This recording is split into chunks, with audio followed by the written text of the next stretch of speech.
Praise the lord. హల్లెలూయా. కొద్దిసేపు దేవుని మాటలు విన్న ఒక 10 నిమిషాల్లో దేవుని వాక్యాన్ని ముగిస్తాను. మత్తయి సువార్త 19వ అధ్యాయము 16వ వచనాన్ని చూద్దాం. మత్తయి సువార్త 19వ అధ్యాయము 16వ వచనం.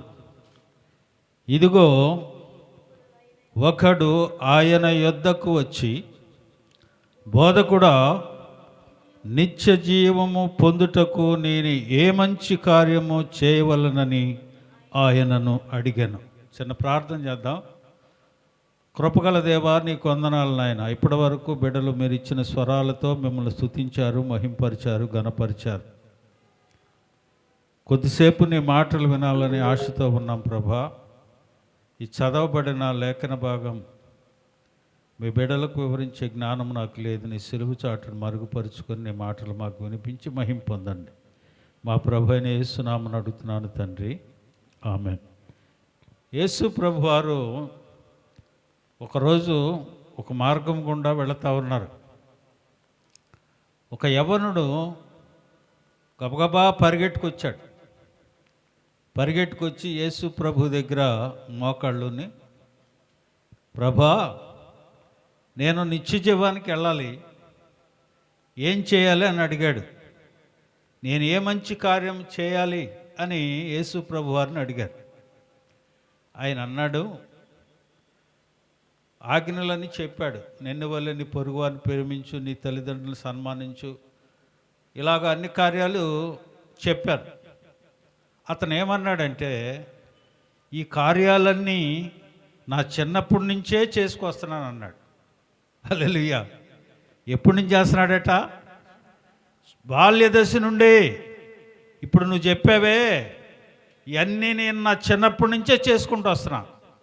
ఇంకా నేను నిత్య జీవానికి వెళ్ళటానికి డౌట్ ఏంటి? చాలా జాగ్రత్తగా దేవుని మాటలు వినాలి. బాల్య దశ నుంచే యేసయ్య చెప్పినవన్నీ చేస్తున్నాడట. ఇంకా నాకు కొదువేంటి? ఇంకా నేను నిత్య జీవానికి వెళ్ళటానికి నాకు అడ్డేంటి అని అన్నాడు. అయితే ఆయన ఏమన్నాడంటే, నీలో ఒకటి కొదువుగా ఉంది అన్నాడు. ఏమిటయ్యా కొదువా అని అడిగాడు. అయితే నువ్వు ఆస్తి ఉందే, నీ ఆస్తి, వాటిని అమ్మేసి బేదలకు ఇచ్చేసి నువ్వు వచ్చి నన్ను వెంబడించన్నాడు. హల్లెలూయా. నువ్వు ఆస్తిని అమ్మేసి బేదలకు ఇచ్చి నువ్వు వచ్చి నన్ను వెంబడించన్నాడు. ఈయనన్నాడు, భలే భలే చెప్తావులే, నేనే కష్టపడి రెక్కలు ముక్కలు చేసుకుని సంపాదించుకుని ఆస్తిని అంతా ఇచ్చేసి నిన్ను వెంబడించాలా అనేసి ఆయన వ్యసనపడుచు వెళ్ళిపోయాడట. అప్పుడు యేసయ్య అంటాడు, ధనవంతుడు దేవుని రాజ్యములో ప్రవేశించటం కంటే ఒంటి సూది బెజ్జంలో దూరటం మేలంటాడు. హల్లెలూయా. ఎక్కడ ముడిపడి ఉంది? ఈ నిత్య జీవానికి మార్గం మూయబడి ఉంది అక్కడ. అతనికి చిన్నప్పటి నుంచి యేసయ్య చెప్పిన కార్యాలన్నీ చేసుకుంటాను వస్తున్నాడు. ధనాపేక్ష. అర్థమవుతుందా మీకు? మా పిల్లోడు చాలా మంచోడండి. చిట్టుబాబుని గురించి చెప్తూ, ఏంటమ్మా ఇంత దారుణం చేస్తున్నాడు అని వాళ్ళ అమ్మనంటే, మా పిల్లోడు చాలా మంచోడు. చాలా మంచోడైతే ఇవన్నీ ఎందుకు చేస్తున్నాడు? పిల్లలను కొట్టేసి, ఇంట్లో డబ్బులు ఇవ్వకుండా, తాగేసి తిరిగేసి, ఇతరుల మీద గొడవలు వేసుకొని, ఇవన్నీ దాన్ని ఎలాగ సాల్వ్ చేయాలి అని ఆలోచించరు, సపోర్ట్ చేస్తారు. దానివల్ల ఎవరి భవిష్యత్తు పాడైపోద్ది? తన భవిష్యత్తు పాడు. దీనికి మార్గం ఏంటి? దీన్ని ఎలా సాల్వ్ చేయాలి అని ఆలోచించగలిగితే ఒక మార్గం దొరుకుద్ది. అది మనం చెయ్యం. ఇతను ఏమంటున్నాడు? చిన్నప్పటి నుంచే నేను చేస్తున్నాను అంటున్నాడు. కానీ అడ్డెక్కడుంది? ధనాపేక్ష సమస్త కీడుకు మూలం అని ఉంది వాక్యంలో. ఆ అపేక్ష అతనిలో ఉంది. అందుకని నిత్య జీవ మార్గం ఆయనకు దొరకట్లేదు. ప్రియమైన దేవుని బిడ్డలారా, యేసు ప్రభువుని నమ్ముకోవటం ఏదో ఆస్తులు కలిసి వచ్చేస్తాయి, బిల్డింగులు వచ్చేస్తాయి, పిల్లలకు ఉద్యోగాలు వచ్చేస్తాయి, మనం ఇంకా గొప్పవాళ్ళం అయిపోతాం, ఇప్పుడు సైకిల్ మీద తిరుగుతున్నాం, రేపు కార్లు వేసుకుని తిరుగుతాం, అది కాదు. ఇది నిత్య జీవ మార్గం. దానికోసమే ఈ ప్రయాస, ఈ పాకులాట. వచ్చి అడుగుతున్నాడు, నేను వెళ్ళాలి, ఇంకేంటి అన్నాడు. నీలో ఒకటి కొదువుగా ఉంది. ఈరోజు ఈ రాత్రి అనుకుంటున్నామేమో మనం బాప్తీసం తీసుకున్నాం, యేసు ప్రభులో మనం కొనసాగుతున్నాం, ఇంక పోతే మనం టక్మని అక్కడికి వెళ్ళిపోతాం అనుకుంటున్నామేమో. ఏదో ఒకటి కొదువ నీలో ఉండొచ్చు. ప్రియమైన దేవుని బిడ్డలారా, ఈ రాత్రి దాని గురించి ఆలోచించు. ఇంకొక ఆయన ఉన్నాడు చూడండి, లూకాసు వార్త 10వ అధ్యాయము 25 నుంచి 28 వరకు. లూకాసు వార్త 10వ అధ్యాయము 25 నుంచి 28. ఇదిగో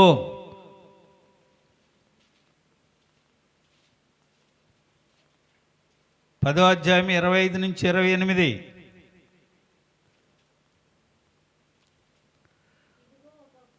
ఇదిగో ఒకప్పుడు ధర్మశాస్త్రోపదేశకుడు లేచి, బోధకుడా, నిత్య జీవమునకు వారసుడగుటకు నేనేమి చేయవలనని ఆయనను శోధించను. అందుకు ఆయన, ధర్మశాస్త్రమందు ఏమి వ్రాయబడి ఉన్నది, నీవేమి చదువుచున్నావని అతన్ని అడుగగా, అతడు, నీ దేవుడైన ప్రభువును నీ పూర్ణ హృదయముతోనూ, నీ పూర్ణ మనస్సుతోనూ, నీ పూర్ణ శక్తితోనూ, నీ పూర్ణ వివేకముతోనూ ప్రేమింపవలననియు, నిన్ను వలె నీ పొరుగు వారిని ప్రేమింపవలననియు వ్రాయబడి ఉన్నదని చెప్పాను. హల్లెలూయా. ధర్మశాస్త్రోపదేశకుడు, దేవుడిచ్చిన ధర్మశాస్త్రాన్ని ప్రజలకు బోధించేవాడు. అలాంటి వాడికి డౌట్ వచ్చింది, ఏం బోధిస్తున్నాడు సంఘంలో. యేసు ప్రభు దగ్గరికి వచ్చాడు. అంటే నిత్య జీవానికి మార్గం కూడా తెలియకుండా ఈయన ఏం చేస్తున్నాడు, బోధన చేస్తున్నాడు. ఇవేం చేస్తున్నావు, ఏం బోధిస్తున్నావు ప్రజలకి అని యేసయ్య అడిగాడు. రాయబడి ఉందిగా, అది చదివి ఎప్పుడు చెప్పలేదా, నువ్వు బోధ చేయలేదా వాళ్ళకి? అయితే చెబుతాను విను అని అన్నాడు. ఏమన్నాడు, ఏమని చెప్పాడు? అతడు, నీ దేవుడైన ప్రభువును, దేవుణ్ణి ఎలా పూజించాలట? నీ పూర్ణ హృదయముతోనూ, నీ పూర్ణ మనస్సుతోనూ, నీ పూర్ణ శక్తితోనూ, నీ పూర్ణ వివేకముతోనూ ప్రేమింపవలననియు, నిన్ను వలె నీ పొరుగువాన్ని ప్రేమింపవలననియు వ్రాయబడి ఉన్నదిగా. అంటే సంపూర్ణత, పరిపూర్ణత నీలో లేదు. ఏదో చెబుతున్న వాక్యాన్ని బోధించేస్తున్నారు. ఈరోజు పరిస్థితులు అట్లాగే ఉన్నాయి. 4 రోజులు ఒకటి వెనకాల తిరగటం, 4 మాటలు నేర్చుకుంటూ, సంఖలో బైబిల్ పెట్టుకుంటూ, సంచి తీసుకుంటాం, స్వార్థను ప్రకటించాను, నేను సేవకుడిని చెప్పటం. పరిస్థితులు అలాగే ఉన్నాయి. దేవుని వాక్యాన్ని అన్వయించుకోరు. ఏం చెప్పారో తెలీదు. దేవుని వాక్యాన్ని నేర్చుకొని బోధించే పరిస్థితి కాదు. ఏదో చెప్పేస్తున్నాం. ధర్మశాస్త్రోపదేశకుడు అంట ఆయన వచ్చి యేసయ్యను అడుగుతున్నాడు, ఏం చేయాలి నేను? ప్రియమైన దేవుని బిడ్డలారా, ఈ రోజున యేసు ప్రభువుని నమ్ముకోవటం అంటే నిత్యజీవ మార్గం. అది మార్గానికి వెళ్ళాలంటే మనం ఏం చేయాలి? యేసయ్య చెప్పాడు, నిన్ను వలె నీ పొరుగువారిని ప్రేమించు, నీ దేవుడైన యెహోవాను పూర్ణ హృదయముతో, పూర్ణ మనస్సుతో, పూర్ణ శక్తితో, పూర్ణ వివేకముతో ఆయన్ని ప్రేమించి బోధించు. ఈ రోజున దేవుని మాటలు వింటున్న మనం చాలా జాగ్రత్తగా ఉండాలి. త్వరగా 2 మాటలు చెప్పి నేను ముగిస్తాను. మొట్టమొదటిగా మనం చేయవలసిన పని ఏమిటంటే, యోహాను సువార్త 3వ అధ్యాయం 36వ వచనంలో ఒక చక్కని మాట ఉంటుంది. కుమారుని యందు విశ్వాసం ఉంచువాడే నిత్య జీవము గలవాడు. హల్లెలూయా. దేవుని యందు ఏముంచాలంట? విశ్వాసం ఉంచాలి. ఈయనే దేవుడు, ఈయనే శరీరధారిగా దేవుని కుమారునిగా ఈ లోకానికి వచ్చాడని మొదటికి విశ్వసించాలి. నీ పాపములను పరిహరించడానికి, నీ పాపములను మోసుకొని కలువరి సిలువకు తీసుకెళ్ళి ప్రక్షాళన చేయటానికి, యజ్ఞమై యాగమై నీ కొరకు మరణించడానికి. ఇదిగో లోక పాపములను మోసుకొని పోవు దేవుని గొర్రె పిల్లగా ఈ లోకానికి వచ్చాడు ఆయన. ఆయన యందు విశ్వాసం ఉంచాలి. సామెతల గ్రంథం 22:4 చెప్తాడు కదా, యెహోవా యందు భయభక్తులు కలిగి ఉండుట వినయమునకు ప్రతిఫలము, ఐశ్వర్యము, ఘనత, జీవము దానివల్ల కలుగుతాయి. హల్లెలూయా. మొదటిగా ఏం చేయాలి? ఆయన యందు విశ్వాసం ఉంచాలి.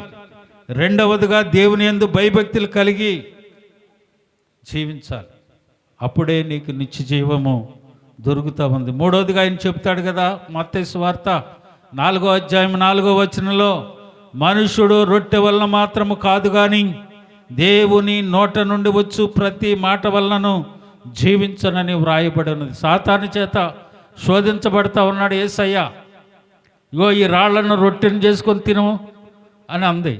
ఆయన అంటాడు, మనుషుడు రొట్టె వలన మాత్రము కాదు, దేవుని నోట నుండి వచ్చు ప్రతి మాట వలన జీవిస్తాడట. హల్లెలూయా. ఆయన శరీరములో రక్తములో పాలు పొందే నీవు నిత్య జీవం కావాలి అని అంటే ఆయన అంటా ఉన్నాడు, దేవుని వాక్యమై ఉన్న దేవుడు నువ్వు భుజించాలి. యోహాను 6:57 నేను తండ్రి మూలముగా జీవించున్నట్టే నన్ను తినివాడు నా మూలముగా జీవిస్తాడట. తండ్రి మూలముగా నేను ఎలా అయితే జీవిస్తూ ఉన్నానో, నీవు నన్ను తింటే నా మూలంగా నీవు జీవాన్ని కలిగి ఉంటావని దేవుని వాక్యం సెలవిస్తూ ఉంది. కనుక ప్రియమైన దేవుని బిడ్డలారా, ఈ రాత్రికాల సమయం దేవుని మాటలు వింటున్న నీవు, రోమా 1:17 నీతిమంతుడు విశ్వాసం మూలముగా జీవించును, దేవుని తెలుసుకొని ఆయన యందు భయభక్తులు కలిగి ఆయన శరీరములో రక్తములో పాలు పొంచు నీతిని అనుసరించి నడవాలి. అలాగనే క్రియలు లేని విశ్వాసమృతం, క్రియా జీవితాన్ని మనం కలిగి ఉండాలి. లేదంటే నిత్య జీవం మనకి దొరకదు.